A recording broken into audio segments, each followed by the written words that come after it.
మంచి ధనవంతులండి. అయితే ఏమంటే ఆ ఉండే ఒక పరిస్థితులు వాతావరణం ద్వారా వాళ్ళని పెద్దగా మనం పట్టించుకోం. కానీ మంచిగా ఇప్పుడు చేపలు ఎంత ఉన్నాయన్న కిలో? మంచి చేపలు అయితే 800 చూడండి, చాలా కాస్ట్లీ కదా. ఎందుకంటే అలాంటి ఒక వ్యక్తి, అతని కింద ఇంకా పని వారు ఉన్నారేమో. అయితే ఇతను ఏం చేశాడంటే యేసయ్య చెప్పంగానే నిర్లక్ష్యం లేకుండా, ఆలస్యం లేకుండా ఆ ఒక్క పని చేసినట్టు మనం చూస్తా ఉంటున్నాము. అదే రీతిగా 4వ విషయము, 4వ వచనం చదవండమ్మా. ఆయన బోధించుట చాలించిన తర్వాత నీవు ధోనిని లోతుగా నడిపించి చేపలు పట్టుటకు మీ వలలు వేయడని సీమోనుతో చెప్పాను. ఇంతవరకు అయితే ఓకే. ఎందుకంటే యేసయ్య అక్కడ ఇబ్బంది అవుతా ఉన్నదని ఓడలో వచ్చి కూర్చున్నాడు. అక్కడి నుంచి ఇంకా కొంచెం సైట్ కనపడేటట్టు ఉంటే చాలనుకొని కొంచెం త్రోవమన్నాడు. ఇంతవరకు బాగానే ఉంది. అయితే ఒక స్టెప్ అహెడ్ ఇక్కడ యేసయ్య ఏమంటా ఉంటున్నాడంటే, ఒక అడుగు ముందేస్తా ఉంటున్నాడు. ఏమంటా ఉంటున్నాడంటే, నైనా ఇప్పుడు ఏం చేయాలి? లోపలికి, లోతుగా అంటున్నదా లోపలిగా ఉంటున్నదా? కొంచెం లోతున వెళ్ళి ఏమంటా ఉన్నాడు? వల వెయ్యి. ఎవరికి చెప్తా ఉంటున్నాడు ఇతను? వృత్తిగా యేసయ్య ఏం వృత్తిలో ఉన్నాడండి? కార్పెంటర్. కార్పెంటర్ కు జాలర్లకు ఒక సంబంధం లేని విషయాలు. అయితే ఈయన ఏం చెప్తా ఉంటున్నాడంటే, పేతురుకు, సిమియోనికి ఏమంటా ఉంటున్నాడంటే, లోతుగా లోతుగా వెళ్ళేది కాకుండా ఏం చేయాలంట? నేను వేసిన కాడ వల వేయండి అంటా ఉన్నట్లయితే, మన యొక్క జీవితాలలో ఇంకా మనం ఒక సహవాసంలో ఉన్నట్లయితే ఈరోజు ఎంత గొప్పగా సతతంగా ఇది 3వ ఉపవాసం నాడు అని మనం చెప్తుండగా మనం ఆత్మీయంగా దేవుళ్ళు ఎంత లోతుగా ఉంటున్నాము. ఫస్ట్ డే ఓకే ఫార్మాలిటీ, 2వ రోజు ఓకే కొంచెం అలవాటవన్నాము, 3వ రోజు ఆఖరి రోజు ఈ రోజు మన ఒక ఆత్మీయ జీవితాలు ఎలా ఉంటున్నాయి? మనం లోతులో ఉంటున్నారా? ఎందుకంటే యేసయ్య ఇంకా చెప్తా ఉంటున్నాడు, నైనా ఫస్ట్ రోజు సెటిల్ గానికి బాగున్నది, 2వ రోజుకు మీరు అలవాటమన్నారు. ఈ రోజు శుక్రవారం రోజున అక్క గారి ఒక గృహంలో మనం కలిసాలి, 3వ రోజు ఆఖరి రోజు వచ్చే వారం ఉంటున్నదా లేదా మనకి తెలియదు, కొంచెం లోతుకు వెళ్ళావా అని మనల్ని ఒక ప్రశ్నిస్తా ఉంటున్నాడు. మనకు తెలుసు, మనకు తెలియదా? దిననిత్యం ఆదివారం అయితే గుడులకు వెళ్తాము, బుధవారం అయితే ప్రేయర్సలకు వెళ్తాము, సాయంత్రం అయితే కుటుంబ కూడికలలో కలుస్తాము. మనకు తెలియదా దేవుని గురించి? అయినను జాలర్కుంటే తెలుసు, ఆయనకు తెలిసి అయినను యేసయ్య అతనికి ఏమని చెప్పారంట? నైనా లోతుకు వెళ్ళు. ఈ రోజు మనతో ఇంకా మాట్లాడుతూ ఉంటున్నాడు, పైన అవుతున్నాయినా. ఎందుకంటే మనము క్రీస్తులో నాటబడాలి. పైన ఇంకా ఉన్నామనుకోండి, ఒక మంచి వర్షము లేకపోతే ఒక పెద్ద ఏమంటారండి గాలి వచ్చేదనుకో, వేర్లతో పాటు మనము లేచిపోతాం. అయితే మనం క్రీస్తులో నాటబడినట్లయితే, క్రీస్తులో వేర్లబడి ఉన్నట్లయితే అపవాది మనల్ని ఏమి చేయలేడు. అందుకని యేసయ్య ఏమంటా ఉంటున్నా అంటే, నైనా లోతుకు వెళ్ళు అన్నట్లయితే ఇన్నడా లేదా? సీమోను విన్నాడు. ఎంత చక్కగా అనిపిస్తోంది నాకు ప్రతి ఒక్క వచనంలో సీమోను లోబడేది, ఆయన ఒక మాటలను ఏ ఒక్క ప్రశ్న లేదండి. మన ఒక చిన్నపిల్లలకు ఒక మాట చెప్పామంటే 10 అడుగుతారు. ఎందుకు పోవాలి, నేను ఎందుకు పోవాలి, ఎంత తెచ్చుకోవాలి, నాకేంది, ఆ దొక్క గోతి ఏంది, ఎన్ని ప్రశ్నలు అంటే మనకే విసిగిస్తాం. ఎందుకు రానైనా నువ్వు కూర్చో, నేనే వెళ్తానని. అయితే ఇక్కడ యేసయ్య ఏం చేస్తా ఉంటున్నాడు? ఆయన ఆ ఒక్క ఓడలో కూర్చునేదే కాకుండా ఇంకా కొంచెం త్రోనైనా అని చెప్పేది కాకుండా ఇతనికి ఏమంటా ఉంటున్నాడంటే, లోతుకు వెళ్ళు.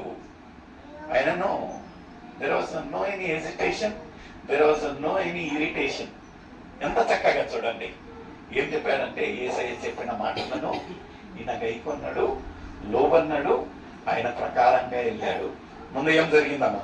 సీమోను ఏలినవాడా, రాత్రంతయు మేము ప్రయాసపడితిమి గాని మాకేమీ దొరకలేదు, అయినను నీ మాట చెప్పున వలలు. హల్లెలూయా. ఈ మాట చూడండి, ఆఖరి మాట. మొదటి ఏమంటా ఉన్నాడంటే ఫార్మాలిటీగా ఆయన పాపం, ఎందుకంటే వల అనేది ఇంత చిన్నగా ఉండదండి, వల అనేది పెద్ద ఉంటది. ఆ తర్వాత వలను వేసేదే కాకుండా తీసుకొని వచ్చిన తర్వాత దాన్ని సమానంగా పేరుస్తారు. ఎందుకంటే మరుసటి రోజుకు దూరంగా అయితే చిక్కుపడకుండా, అందులో ఏమన్నా అయితే ఉపయోగం లేని అన్ని వస్తూ ఉంటాయి. అందులో జంతువులు, టర్టలు అయ్యని, వాటిని తీసి శుద్ధం చేసుకొని, ఇక్కడ మనము 2వ వచనంలో చూసినట్లయితే వాళ్ళు ఏం చేస్తా ఉన్నారంట, ఆ ఒక వలను కడుగుతున్నారు.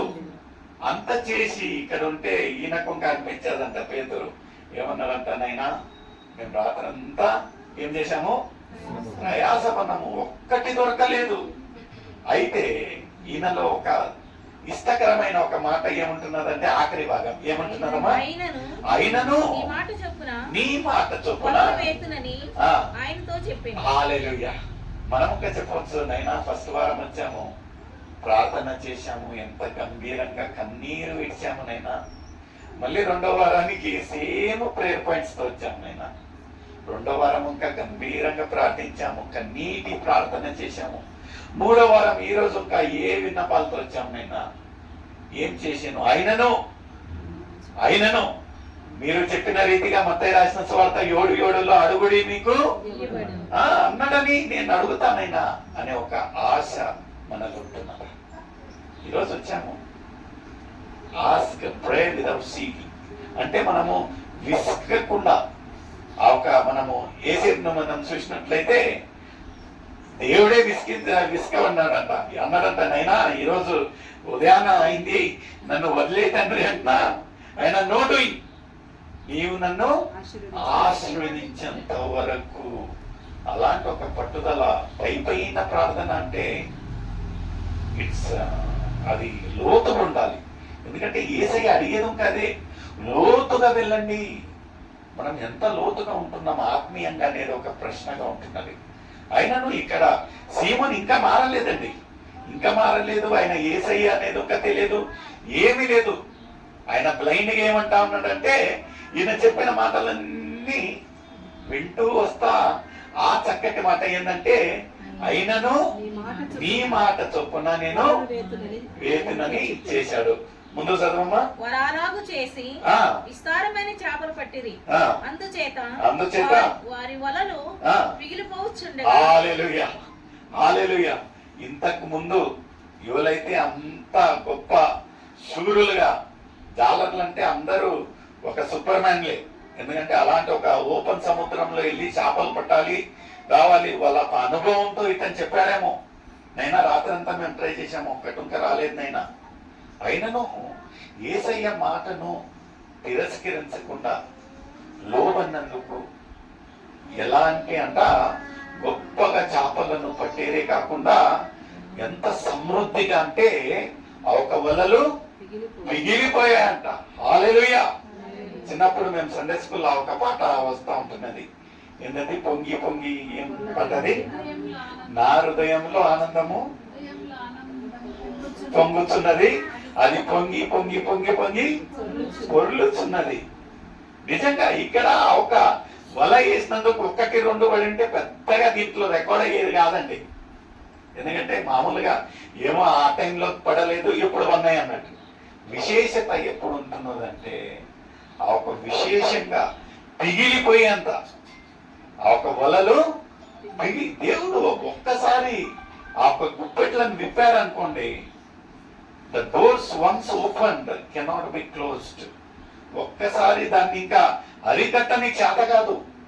ఎంత చేపలంటే ముందు ఒక వచనంలో ఏముంటున్నారు చదవమ్మా. వారు వేరొక దోణిలోనున్న తమ పాలువారు వచ్చి తమకు సహాయం చేయమని అందరినీ పిలిచి స్టార్ట్ చేశారంటే, నైనా రాయికి ఇక్కడ చూడు, అద్భుతం చూడండి ఎలా ఉంటున్నదంటే, మమ్మల్ని సమృద్ధిగా తృప్తిగానే కాకుండా మాకు వలలన్నీ పిగిలిపోయేలాగా ఇలాంటి ఒక ఆశ్చర్యకార్యాన్ని మేము చూస్తూ ఉంటున్నాం.